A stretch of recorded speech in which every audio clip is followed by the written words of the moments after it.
यह शुभ दिन, जन्माष्टमी का पर्व, मेरे जीवन में एक यादगार दिन है, क्योंकि मेरी ये प्रथम काव्य रचना काशी का मलंग, जिसका आज ही विमोचन हुआ है। निश्चित रूप से मेरे हाथ में जो ये आप पुस्तक देख रहे हैं, यह सिर्फ शब्दों का संग्रह नहीं, ना ही ये कागजों का एक ढेर है। इसमें मैंने अनगिनत भावनाओं को समेटते हुए शब्दों को पिरोकर एक काव्य रचना की।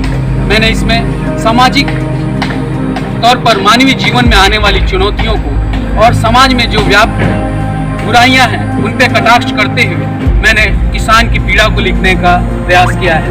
मैंने एक परिवार जिसमें बच्ची का जन्म होता है, वो उसके जन्म को लेकर कैसे उसके मन में अंतर्द्वंद होते हैं, उसे लिखने का प्रयास किया है। मैंने कोशिश की है कि एक गरीबी में जीवन जीने वाले व्यक्ति के जीवन में कितनी कठिनाइयां आती हैं, उस दर्द को समेटकर शब्दों के माध्यम से मैंने अपने पाठकों के बीच प्रस्तुत करने का एक प्रयास किया। काशी का मलंग निश्चित रूप से पाठकों के हृदय को छू कर निकलेगी। मैं आशा करता हूँ कि यह किताब जिन भी हाथों में जाएगी वो मेरे विचारों को पढ़कर अपना प्रेम और अपना स्नेह।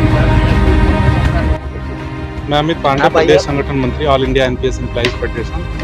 और आज ये अवलंबन के तत्वाधान में जो ये कार्यक्रम आयोजित हुआ है, निश्चित रूप से इसके बधाई के पात्र हैं हमारे बड़े भाई और शिक्षक, हमारे सब साथी मृत्युंजय त्रिपाठी मलंग जी, जिन्होंने अपनी वेदनाओं को, समाज की वेदनाओं को, समाज की पीड़ा को एक काव्य संग्रह के रूप में प्रस्तुत किया है। और काशी की जो एक परंपरा रही है, काव्य गौरव की एक लंबी परंपरा है, एक लंबी श्रृंखला है, उसमें उन्होंने अपना नाम भी जोड़ लिया है। और आने वाले दिनों में इनकी लेखनी निरंतर ऐसी ही चलती रहेगी और समाज को एक नया दिशा देगी।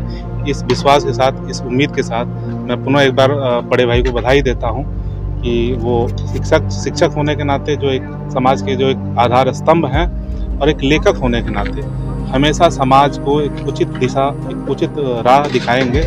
ऐसी प्रेरणा है इस पुस्तक के माध्यम से समाज में। कहीं न कहीं मित्रों का एक बड़ा उचित परामर्श और सहयोग होता है, तो उसको आप काशी का मलंग को किस तरीके से देखिए, मलंग नाम मित्रों द्वारा ही दिया गया है इनको।